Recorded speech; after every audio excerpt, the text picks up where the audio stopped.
Combien de temps va durer votre accompagnement et à quel moment l'arrêter? Très bonne question.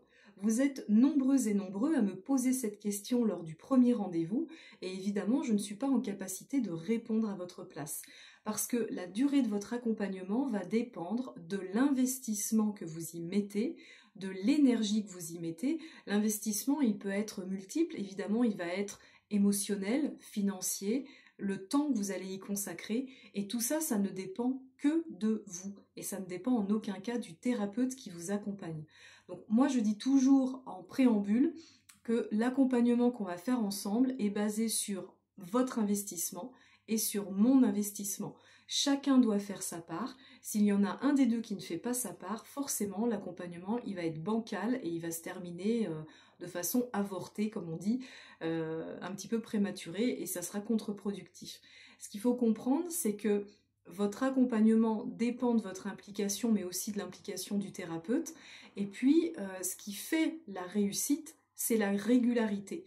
J'ai trop souvent des personnes qui, au bout d'une, voire deux, 3 séances maximum, me disent c'est bon, je me sens bien, j'arrête. Ok, très bien, c'est super de se sentir bien, de se sentir mieux, c'est le but, c'est l'objectif, vous avez vidé votre sac, vous avez libéré un poids émotionnel ou physique par la parole, par des pleurs, par des techniques de libération que moi je vous fais en séance, donc forcément vous vous sentez mieux. Jusque-là, j'ai eu aucune personne qui s'est sentie plus mal après être venue me voir qu'avant, donc je touche de la peau de singe comme on dit, mais en tout cas, évidemment qu'il y a un mieux-être après une séance. Ça, c'est très positif, ça veut dire que le changement est en train d'opérer. Par contre, là où l'erreur est souvent faite, c'est que vous allez arrêter au moment où vous vous sentez mieux. Et c'est là où il faut persévérer. Pourquoi? Parce que, ok, vous vous sentez mieux, mais qui vous dit que dans quelque temps, ça ne va pas repartir comme ça? L'objectif, c'est d'ancrer ce mieux-être. C'est de vous poser la question, est-ce que, certes, je me sens mieux, mais est-ce que j'ai atteint mon objectif mieux-être et est-ce qu'il va tenir sur le long terme? Et c'est souvent là que les personnes font l'erreur d'arrêter leur accompagnement trop tôt.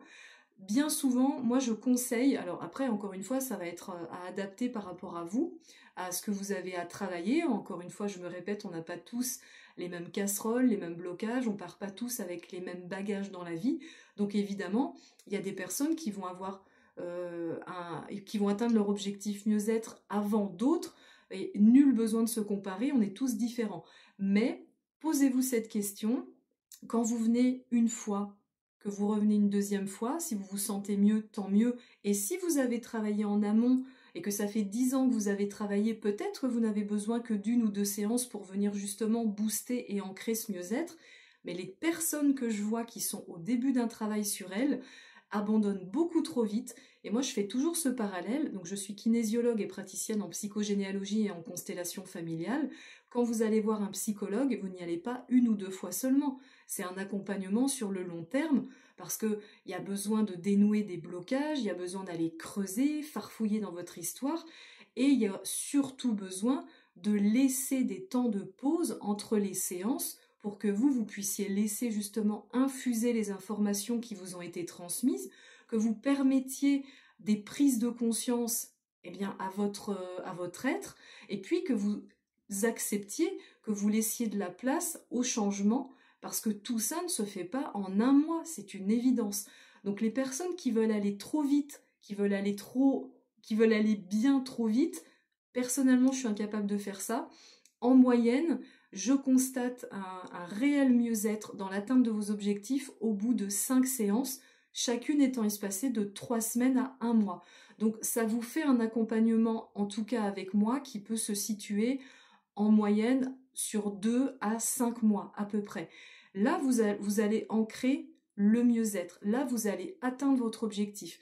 Et puis, rien ne vous empêche, comme je dis régulièrement, de revenir faire une séance 1-2 fois dans l'année, surtout au changement de saison. Hein. Quand on sort de l'été, on rentre progressivement dans l'automne, donc les températures commencent à baisser, la nuit commence à arriver plus tôt, le moral baisse également. Donc là, c'est intéressant de remettre un petit coup de boost sur une séance. Mais quand vous êtes au début d'un travail sur vous, vraiment prenez conscience que 1 ou 2 séances, voire 4 ou 5, ça ne va pas suffire. Donc maintenant, à vous de savoir ce que vous souhaitez mettre en place pour aller mieux, à vous de savoir ce que vous êtes capable d'investir sur vous pour atteindre votre objectif mieux-être, sachant que c'est quelque chose qu'on fait en début de séance avec moi. Je vous demande quel objectif vous souhaitez atteindre. Et si vous allez me donner votre objectif. Déjà, moi, ça me donne un petit peu une idée de combien de séances vous allez avoir besoin, mais ne vous précipitez pas, c'est pas parce que vous vous sentez mieux que vous allez bien pour autant. Et ça, c'est très important et ça fait toute la différence. Si vous souhaitez plus d'informations, n'hésitez pas à m'écrire un mail mdkc39@gmail.com. Je vous donnerai toutes les infos relatives aux prestations que je propose.